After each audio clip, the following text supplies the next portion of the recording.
सबैजनालाई welcome back है। Blog नबनाएको नि दिन होइन महिनै भइसक्यो यो लकडाउनले गर्दाखेरि। आज चाहिँ नि त्यस्तै असारको 16 गते हो कि 17 गते हो है। अनि म चाहिँ नि आज ट्याक्सीमा छु। युट्युब के अरे मेरो कन्टेन्ट भन्दा पुरै बाहिर छ होइन यो चाहिँ नि, तर नि केही छैन अनि हालिदिन्छु भन्ने विचार छ। अब कस्तो हुन्छ हेरौँ है।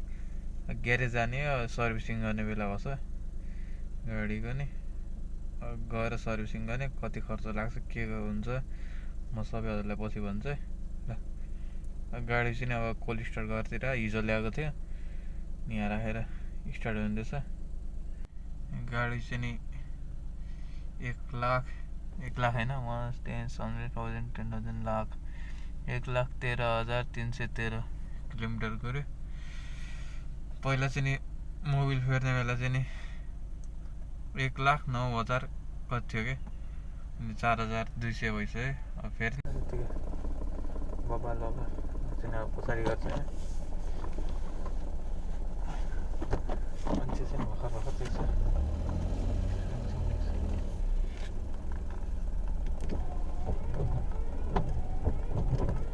पानी परिरहेछ अहिले,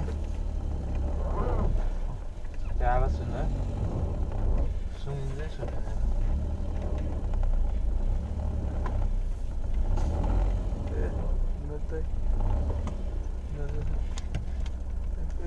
गाडी राख्न, गाडीहरू आएको आइगएछ है।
त्यहाँ चाहिँ ढोका यस्तो छ, त्यो हिलो हिलो छ लिकमा यो साइडबाट क्लच भएर ब्रेकसम्म।